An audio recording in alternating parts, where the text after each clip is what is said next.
Good morning, students. Today we are going to learn an important topic of class 12th CBSE economics, that is government budget and the economy. Government budget and the economy. This chapter has mainly three parts. First of all, the meaning and objectives of government budget. Secondly, what are the components of government budget? And third, different concepts of deficits associated with the government budget. And in this session, we will learn the meaning and objectives of government budget and the components of government budget. Okay? First of all, the meaning of government budget. As we know, a financial year starts from 1st April of a calendar year to 31st March of the next calendar year. And for this coming financial year, how much is the estimated income or receipts of the government on the one side? And secondly, the estimated expenses of the government. These two things, estimated revenue or income or receipts of the government and estimated expenses of the government. This is shown in a financial document, and that document we called government budget. Budget means an annual financial document which shows the estimated receipts and the expenditures of the government for the forthcoming financial year. For the union government, there is union budget. For state government, state budgets are there. And also local bodies also will prepare their own budgets. We know in our family budget is there. How much is the income received by the parents, both the parents from different sources. That is their estimated receipts. Then what will be approximate expenses on different heads? And these they may prepare provisionally. That is family budget. Similarly, for the government also, what are the estimated receipts from different sources? And what are the estimated expenses from different sources? These are shown in a document. That document we say government budget. So, what is the meaning of government budget? It is an annual financial document which shows the estimated receipts and expenditures of the government for the coming financial year. I think the meaning of the government budget is clear. Now, what are the objectives of government budget? For what purpose the government is preparing a budget? First of all, activities for the allocation of resources. The resources are to be allocated on different heads. And for that expenses is there, for that income is to be received. Different sectors, for example, agriculture sector, how much crores of rupees to be earmarked.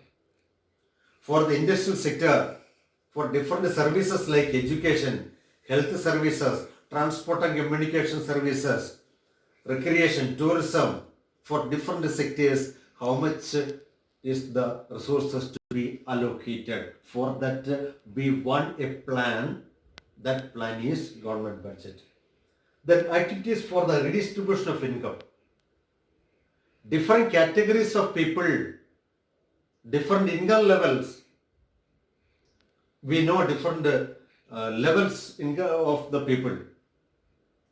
There are so many rich people earning income from a number of sources. Similarly, we know majority are poor people. Then middle income group. Then middle income group itself, lower middle class, upper middle class. So we can see a different layers of people based on their income. It is the responsibility of the government to improve the welfare of the poor people.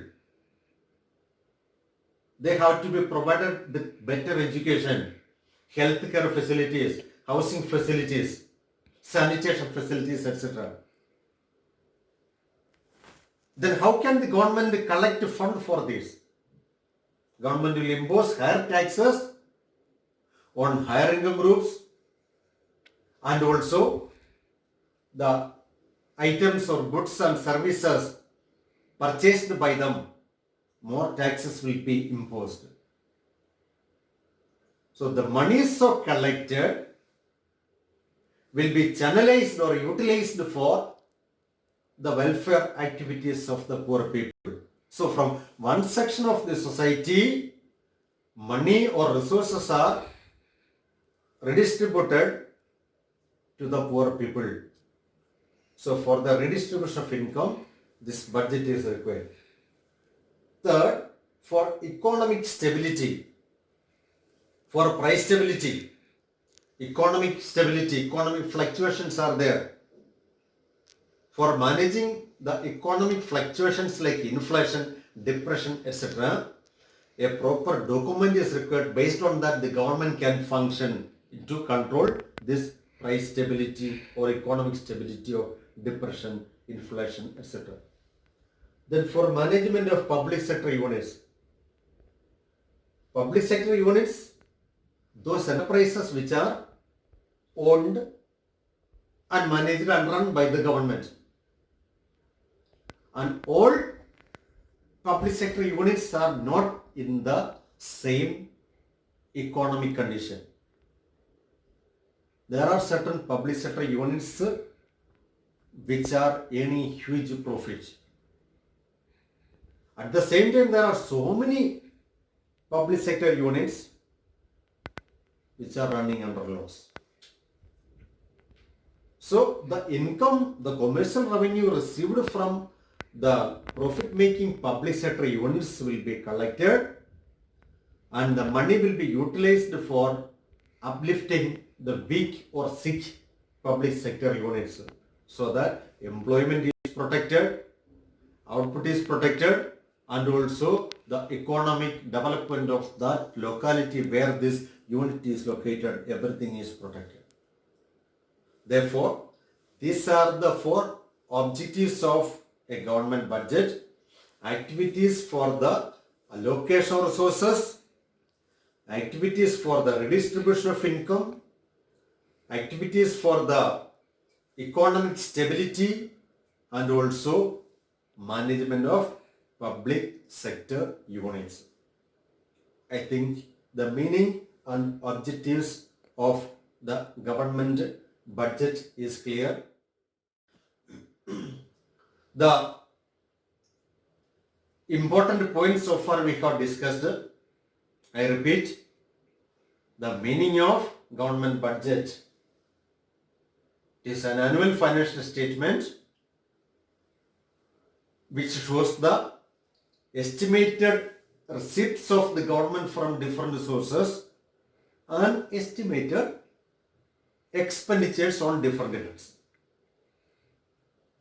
Then a financial year, it is prepared for a financial year, starts from 1st April of a calendar year to 31st March of the next calendar year. then what are the objectives for the government budget? Or for what purpose we prepare the budget of the government? For the redistribution of income, for the reallocation of resources, for price stability or economic stability, and management of public sector units. I think this much area is clear. Okay, children? We will move towards the second part of this unit, that is components of government budget, different components of government budget. As we have already discussed, budget is a financial document which shows the receipts and expenditures, two things of the coming financial year, the estimated receipts and expenditures of the coming financial year. Receipts means income from different sources. Expenditures means the expenses of the government. What are the different areas to which this money earned by the government, income or receipts earned by the government is utilized. First of all, receipts of the government, it is mainly divided into revenue receipts and capital receipts. And the meaning can be clear based on the assets and liabilities. What are the effects of this on assets and liabilities? We know, for example, revenue receipts, tax revenue. Government is collecting different types of taxes: income tax, wealth tax, property tax, our GST or export duty, import duty, customs duty. So this, we know, it is not increasing any liability of the government. And also, there is no reduction of the assets of the government also. Therefore, those receipts which do not increase the liability of the government or reduce the assets of the government, these two things are not happening. Increasing the liability or reduction of the assets, these two are not happening in the case of revenue receipts. In short, revenue receipts are having no effect on assets or liability of the government. For example, if I pay income tax to the government, it is a receipt of the government.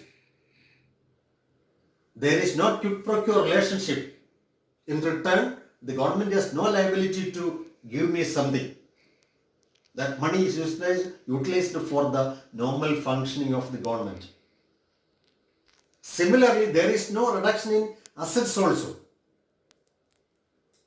Therefore, those receipts of the government which do not increase the liability or reduce the assets of the government are called revenue receipts. These receipts are having no effect on assets or liability position of the government. On the other hand, capital receipts, I deposit my public provident fund share. After some years, government has to return me this money with interest. If the government is borrowing from the public by issuing bonds or shares, then it is a liability. After that, this is to be returned. Then, if the government is selling the shares of public sector units, for example, the shares of railway sold or any other public sector units, that much asset of the government got reduced. What is asset? Anything which brings income to the owner, it is called an asset. If I am having a building and I am letting somebody else to live on rent. It is income earning. That is an asset for me. So anything which is bringing income to the owner we call asset. In this case, if disinvestment is happening of a public sector unit, that much asset of the government decreased. Therefore, what is capital receipts? Those receipts of the government which may either increase the liability or reduce the assets of the government. In the case of market loans or loan from Reserve Bank of India or loan from IMF, World Bank or Asian Development Bank, liability is increasing. If the government is selling off the shares of public sector units, assets decreased. If all the loans given to somebody else is recovered back, that asset decreased. So, capital receipts may either increase the liability or reduce the assets of the government. Now we can distinguish between these two.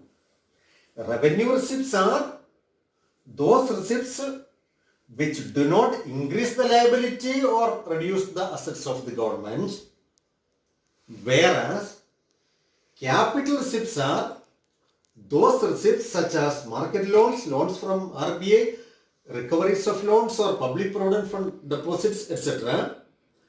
may either increase the liability or reduce the assets of the government. I think the concept is clear. Revenue receipts and capital receipts.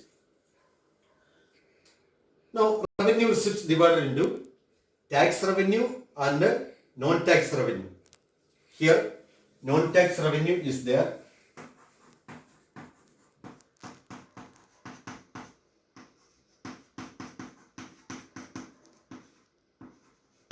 Non-tax revenue. Tax revenue we know. What is tax? Tax is a compulsory contribution given by the individuals or institutions or companies to the government without any claim in return. For what? For financing the expenses of the government. There is no increase in liability. This divided into direct taxes and indirect taxes. Direct taxes and indirect taxes. Direct taxes, for example, income tax, wealth tax, property tax. These taxes are paid by the individuals directly to the government. Between the taxpayer and the government, there is no middleman. The individuals are paying income tax directly to the government. We are paying the tax of our building directly to the government.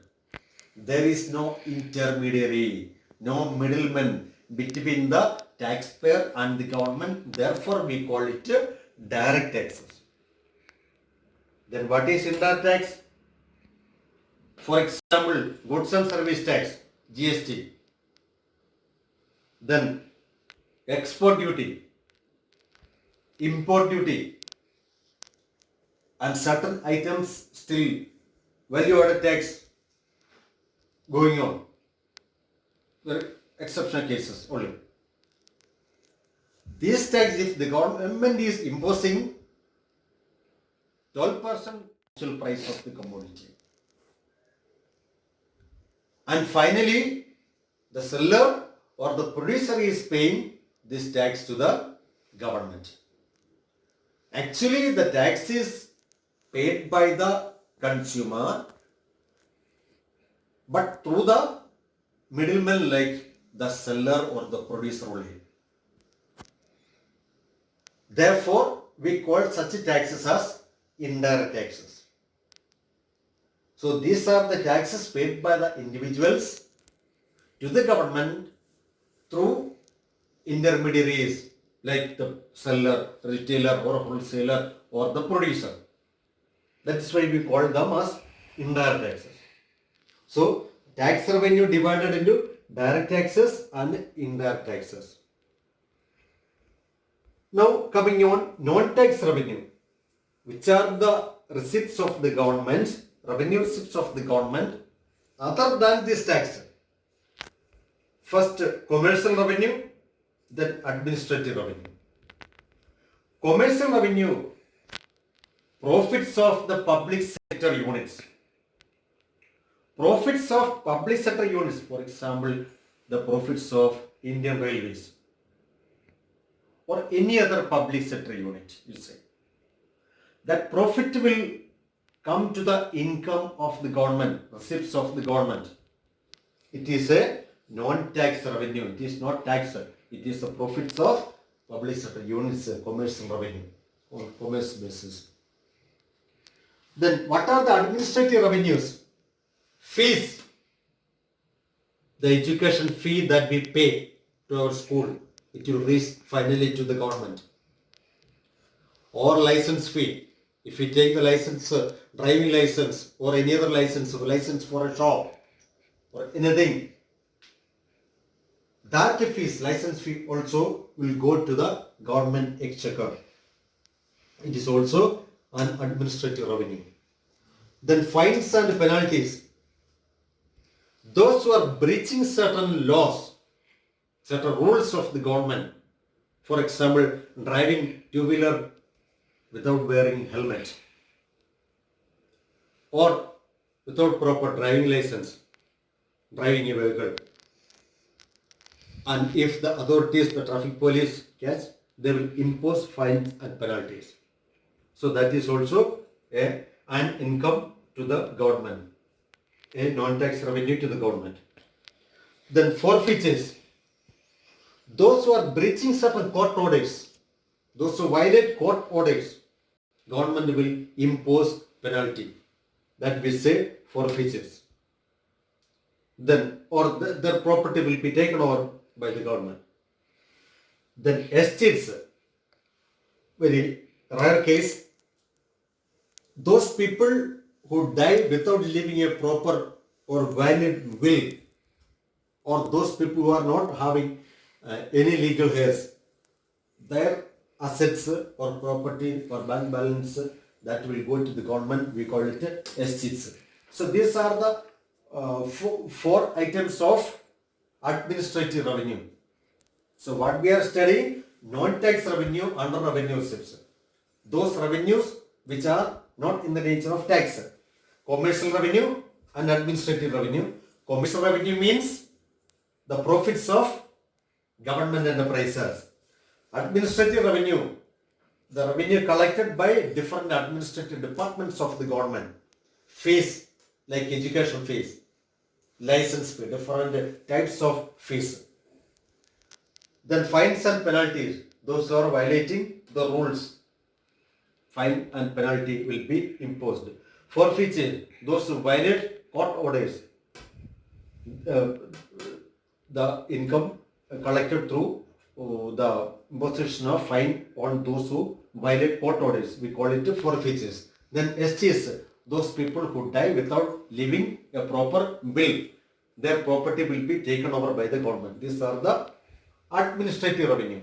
I repeat, under revenue receipts, tax revenue and non-tax revenue. Taxes are divided into direct taxes and indirect taxes. Non-tax revenue, commercial revenue and administrative revenue. Commercial revenue, I repeat, the profits earned by public sector units. Administrative revenue, fees, fines and penalties, forfeitures, estates. I think this much is clear. Now we will move on to capital receipts. Already we have discussed what is meant by capital receipts.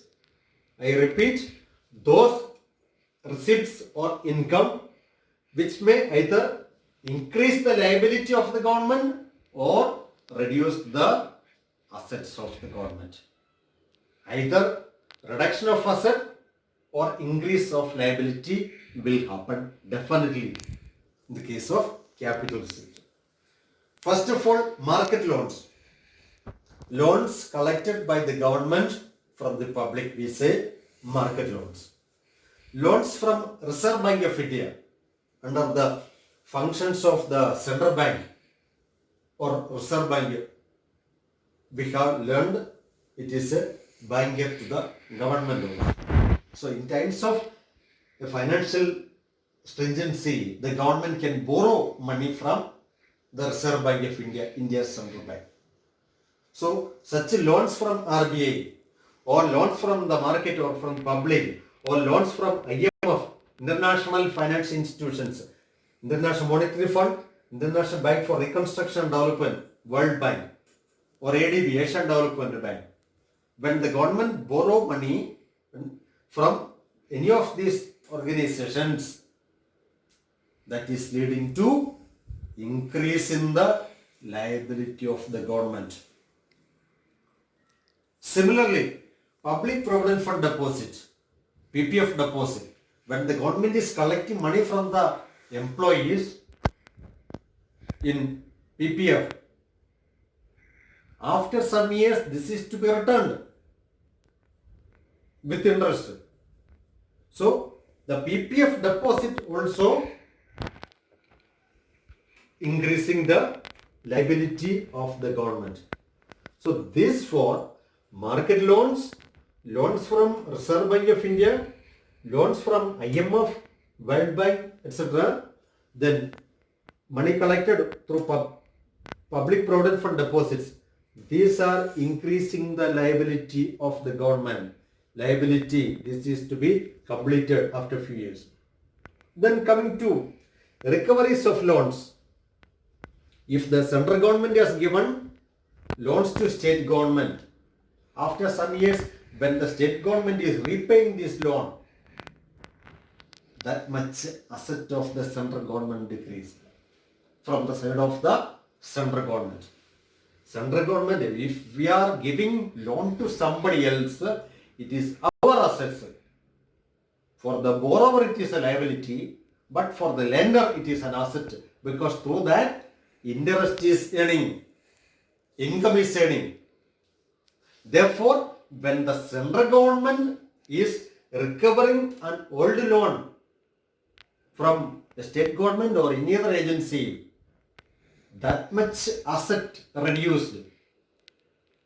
That recovery of loan, it is a capital asset because it is leading to the reduction in the assets of the government. And one more, income from disinvestment. If 25% of shares of a public sector unit is sold to the people and money earned by the government, that much asset of the government got reduced. Therefore, the income earned from disinvestment of public sector units is leading to reduction in assets. Therefore, I repeat, market loans, loans from Reserve Bank of India, loans from IMF, World Bank, etc. and public provident fund deposits. These four are leading to increase in the liability of the government, whereas recoveries of loans and income from disinvestment are leading to a reduction in assets of the government. Therefore, I think that the concept is clear what is meant by capital receipts. Capital receipts are those receipts which may either increase the liability of the government or reduce the assets of the government. So this much area is the receipts, different concepts of receipts. Now moving on to expenditures. Different varieties of expenditures are there. Development expenditure, economic development, other strategy like defense, etc. All these can be broadly divided into two types of expenditures, revenue expenditure and capital expenditure. We know when we spend money, there may be effect on assets and liabilities. Revenue expenditure, for example, the payment of salaries to government employees or MPs, MLAs, the administrators like ministers, then state governors, state ministers, then former honorarium to the retired judges, salary to the present judges. All these are for the day-to-day activities of the government. There is no effect on assets or liabilities in the case of revenue expenditure. So those expenditures which do not increase the assets or reduce the liability. There is a difference. In the case of receipts, we say effect on the assets and liabilities, increase in liability or reduction in assets. In the case of capital receipts, it will happen. Increase in may increase either increase in liability or reduction in assets. Whereas here in expenses, what is the effect on assets and liabilities? Increase in assets or reduction in liability. When we spend money, either this may happen. Whereas in the case of revenue, there is no effect revenue expenditure. In the case of revenue expenditure, there is no effect on assets and liabilities. It is not leading to increase in assets or reduction in liabilities. No increase in assets or reduction in liabilities. Whereas in the case of capital expenditure, for example, an old loan repaid, liability reduced, or the PPF deposit of government employees, certain government employees returned, that much liability got reduced. Or a new bridge is constructed, new airport is constructed, a new railway line started. There we can see an increase in assets. Therefore, in the case of capital expenditure, there will be either increase in assets or reduction in liabilities. So what is capital expenditure? Those expenditures which may either increase the assets or reduce the liabilities of the government.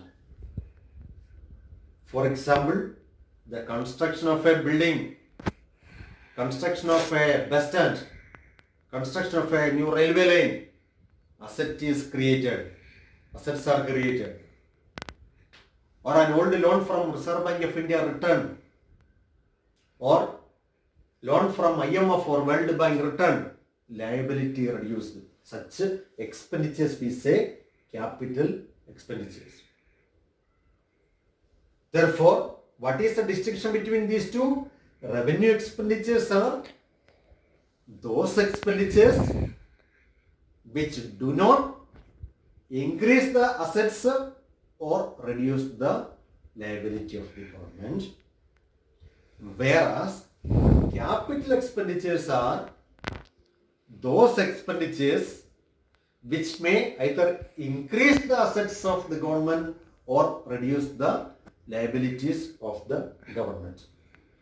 Now there may be distinction between capital receipts and capital expenditure, distinguish between capital receipts and capital expenditures, distinguish between revenue receipts and revenue expenditures, distinguish between revenue expenditure and capital expenditure. Different varieties of questions may come. So I think this concept is clear. The different concepts of different components of government budget and important questions from this area. What is meant by receipts? What are the two components of government receipt? What do you mean by expenditures? What are the two main components of government expenditures? Distinguish between revenue receipts and capital receipts. Distinguish between revenue expenditure and capital expenditure. Distinguish between capital receipts and capital expenditures. What is the difference between tax revenue and non-tax revenue with examples. Define a tax. Distinguish between direct taxes and indirect taxes with examples. Or classify the following taxes into direct taxes or indirect taxes. The following: income tax, wealth tax, GST, property tax, value added tax, etc. We have to classify them. Then, what is meant by non-tax revenue? What are the different components of non-tax revenue? Another possible question: what are the different items of capital shifts? State with examples. So this much is the second part of this chapter. First of all, we have learned the meaning and objectives of government budget, and secondly, the components of government budget. In the third part that we will learn in another session, the different varieties of government budget deficits. So now the components of government budget, objectives of government budget and components of government budget, I think the concept is clear. Okay, good luck. Thank you.